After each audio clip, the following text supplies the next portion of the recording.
আমির হামজা সারা জীবন মিথ্যা কথা বলে ওয়াজ করছে, এখনো মিথ্যা কথা বলে ওয়াজ করে। আল্লাহ বলছেন স্পষ্টভাবে, তোমরা সামান্য মূল্যের বিনিময়ে আমার আয়াতকে বিক্রি করো না। আমির হামজারা কি করেন? আবার যদি প্রতিপক্ষ কোনো কথা বলে সাথে সাথে তাকে ধর্মীয় অনুভূতিতে আঘাত হেনেছে বলে ফতোয়া ঝাড়েন। কিন্তু ওনারা যে প্রতিনিয়ত আমার আল্লাহ নবী রসুলকে নিয়ে মিথ্যা কথা, মিথ্যা বয়ান তৈরি করছেন, ওনারা ধর্মীয় আঘাত দিচ্ছেন না। চিটমণির একজন আইনজীবী তিনি বলেছেন যে এক প্রকার যার মা মৃত্যুর শয্যায়, জীবন মৃত্যুর সন্ধিক্ষণে সেই সন্তানকে এইভাবে পকিং করা, বলবো এটিকে আমি, এটা এক প্রকার পকিং কিনা, পরিস্থিতির সৃষ্টি করা কিনা, বা এটি শিশির মনিরের বক্তব্যই কিনা?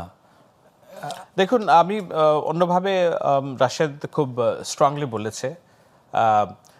জনাব শিশির মনির, উনি যে রাজনীতি করেন, উনি যে খুব ভালো বক্তা, কিংবা উনি যে জামাতের রাজনীতির একজন বড় মুখ, এটা 5 তারিখের আগে তো আমরা জানতাম না কেউ।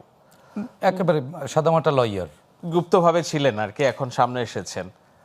এখন ওনারা বড় ডিসিশন মেকার হয়েছে, এটা দোষের কিছু নাই। নিশ্চয়ই একটা নতুন রাজনৈতিক দল যখন উঠতে চায় তখন পেরিফেরিয়াল অনেক মানুষকে সামনে নিয়ে আসে। যেমন বিএনপি থেকে যারা কোনোদিন গুরুত্ব পায় নাই, ফুড়িয়া, ফটকা, বদমাস, এদেরকে জামাত ধরে ধরে নমিনেশন দিচ্ছে। যেমন ডক্টর ফাইজুল ঝালকাঠি থেকে দিয়েছে।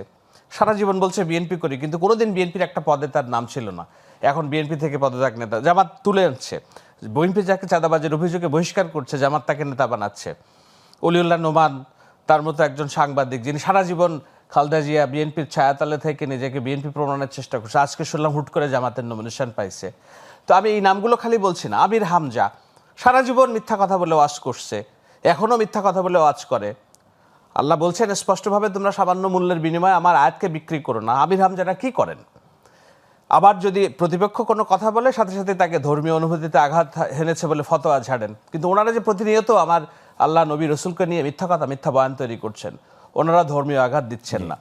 সুতরাং এই রাজনীতি, আপনি যেটা বললেন শিশির মনীষ, আমি এতখানি ইতিবাচকভাবে বলবো না, শিক্ষিত মানুষ, ভদ্র মানুষ আমার সাথে যোগাযোগ হয়েছে, কিন্তু এই সময়টাতে ওনার এই পোকিংটা যায় না। এটা পথভ্রষ্ট রাজনীতিকের একটি লক্ষণ, ফুরিয়াদের রাজনীতির লক্ষণ। যে ফুরিয়া রাজনীতি শিশির মনির করবেন বলে আমরা প্রত্যাশা করি না, কিন্তু উনি করেছেন। দেখলাম যে তাদেরই একজন শিবির কর্মী খমিনী এহসান বলছেন যে শিশির মনির কেন এটা বলেন, তার নিজের মাম্মা তো আমেরিকাতে থাকে, সে তো আর দেখতে যায় না।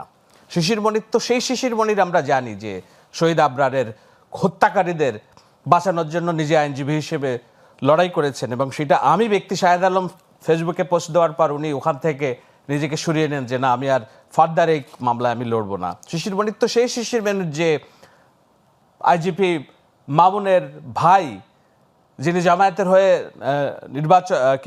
নির্বাচন করছেন না কি যেন আমি দেখলাম।